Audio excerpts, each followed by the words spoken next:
ఆంధ్రప్రదేశ్ రాష్ట్రంలో చరిత్ర కలిగినటువంటి కొండపల్లి మున్సిపాలిటీ ఏరియాలో 427వ ఉరుసు మహోత్సవం హజరత్ సయ్యద్ షా బుఖారీ రహమతుల్లా అలై.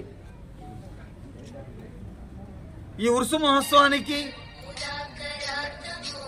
భక్తులు కులమతాలకు అతీతంగా దర్గా అనేది రామతత్వం, యేసుతత్వం, ఇస్లాం తత్వం, అన్ని మతాలు కలిగినటువంటి వ్యక్తులు సూఫీయిజంలో అందరూ దర్గాకు వస్తారు.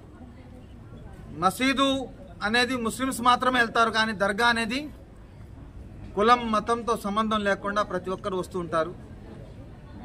మొహమ్మద్ ప్రవక్త గారి వంశీకులైనటువంటి హజరత్ సయ్యద్ షా బుఖారీ రహమతుల్లా అలై 500 సంవత్సరాల క్రితం ఈ ప్రదేశానికి రావటం, ఇక్కడ వారు ఎన్నో మహిమలు చూపించి చాలామందికి మంచి మార్గాన్ని చూపించి చాలామందికి అన్ని రకాలుగా అన్ని విధాలుగా ఆదుకుంటూ వారికి ఎటువంటి ఆపద వచ్చినా కూడా వారు సజీవంగా ఆనాడు బతికున్నప్పుడు కూడా అదేవిధంగా సేవ చేశారు, ప్రజలకు మేలు చేశారు.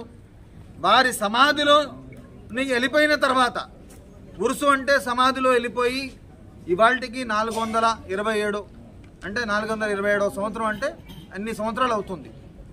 427 సంవత్సరాల క్రితం సమాధిలో వెళ్ళిపోయినటువంటి బాబా గారు సమాధిలో నుంచి కూడా సమాధానం చెప్పే ఒక పవర్ఫుల్ బాబా హజరత్ సయ్యద్ షా బుఖారీ బాబా. ఇక్కడ ప్రతి ఒక్కరు వస్తూ ఉంటారు. ఏ బాధతో వచ్చినా, ఏ ఇబ్బందితో వచ్చినా, ఏ మానసిక రోగంతో వచ్చినా, ఎటువంటి ప్రాబ్లమ్స్తో వచ్చినా కూడా ఇక్కడ వచ్చిన తర్వాత వాళ్ళకు ఒక మనశ్శాంతి, ఒక ప్రశాంతత, ఇక్కడ వచ్చిన తర్వాత ఒక సంతోషమైనటువంటి వాతావరణంలో వెళ్ళటం అనేది, వాళ్ళు వెళ్ళిన తర్వాత ఏదైతే వాళ్ళు విజయం సాధిస్తారో మళ్ళీ వాళ్ళు కొన్ని రోజులకే వచ్చి ఇక్కడ అన్నదానాలు చేయటం, మొక్కుబడి చెల్లించుకోవడం, ఇక్కడ యాటలు కోసి చాదర సమర్పించి, పూలు సమర్పించి, బాబా గారి సమర్పించుకోవడం అనేది ఇది ఒక ఆనవాయితీగా వస్తుంది.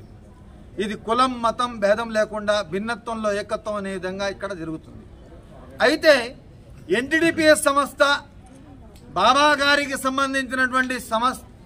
సంబంధించిన ఏదైతే స్థలాలు ఉన్నాయో ఎన్టీడీపీఎస్ ఏర్పాటు చేసిన తర్వాత ఈ స్థలాలన్నీ కూడా వాళ్ళు అనుమతి, ముజావర్ల ముతవల్లీల అనుమతి లేకుండానే వాళ్ళు ఎక్వైర్ చేసుకున్న తర్వాత ఆటోమేటిక్గా ఎన్టీడీపీఎస్ ఆగిపోవడంతో చాలామంది ఇంజనీర్లు, మన భారతదేశానికి సంబంధించిన ఇంజనీర్లు కాకుండా ఇతర దేశాల ఇంజనీర్లు కూడా వచ్చి టెక్నికల్గా ఎన్టీడీపీఎస్ ప్రాబ్లం ఏముందని చెప్పి చూస్తే ఏమీ లేదు. కానీ బాబా గారు స్వయంగా ఆ ఇంజనీర్లకి కళ్ళలో వచ్చి చెప్పి, నాకు నా భక్తులకు వచ్చే దారిని మీరు ఆపేశారు, ముందు నా దారి మీరు ఏర్పాటు చేయండి అని చెప్పి చెప్పడంతో వాళ్ళందరూ ఆనాడు బాబా గారి దగ్గరకు వచ్చి కొబ్బరికాయ కొట్టి, మేము తప్పు జరిగింది, మా వల్ల తప్పు జరిగింది కాబట్టి ఇలాంటి తప్పు జరగదు, మీకు వెంటనే బ్రిడ్జి ఏర్పాటు చేసి ఇస్తాం, ఇక్కడ కావాల్సినటువంటి ఏర్పాట్లు విద్యుత్ వ్యవహారం కానీ వాటర్ కానీ ఏదైనా కానీ మేము పూర్తిగా అడాప్ట్ చేసుకొని ఇక్కడ మేము సేవ చేస్తామని చెప్పి ఆనాడు అగ్రిమెంట్ రాసుకున్నారు. అదేవిధంగా ఎన్టీడీపీఎస్ సంస్థ ఆనాటి నుంచి ఈనాటి వరకు ఏ సమస్య ఉన్నా కూడా వాళ్ళు చేస్తున్నారు, బ్రహ్మాండంగా చేస్తున్నారు. అయితే ఇప్పుడు భక్తుల తాకడి ఎక్కువ అవడంతో ఆ బ్రిడ్జి కూడా చాలా పురాతన బ్రిడ్జి కాబట్టి అది సరిపోవడం లేదు. ఈ బ్రిడ్జి వల్ల ఏదైనా ప్రాబ్లమ్స్ జరగచ్చు.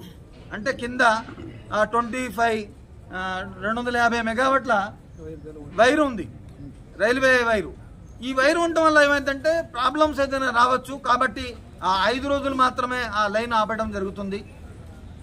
ఇంకో విషయం ఏంటంటే మాకు ఒక కోరిక ఉంటుంది, మా ముఖ్యమంత్రి గారు మా దగ్గర రావాలి. ఏ ముఖ్యమంత్రి అయినా సరే హయ్యర్ అఫీషియల్ అథారిటీ ఇక్కడికి రావాలని మాకు కూడా ఒక కోరిక ఉంటుంది. కానీ ఎవరైనా అఫీషియల్స్ రావాలంటే పోలీస్ వారి నుండి వచ్చే ఇబ్బంది ఏంటంటే అక్కడ సెక్యూరిటీ ప్రాబ్లం అండి, ఆ బ్రిడ్జిలోంచి రావాలంటే ఇబ్బంది అండి అని ఆ యొక్క సెక్యూరిటీ ప్రాబ్లంతో చాలా సందర్భాల్లో ఆనాడు చంద్రబాబు నాయుడు గారి దగ్గర రావాలన్నా అదే ఇబ్బంది అన్నారు.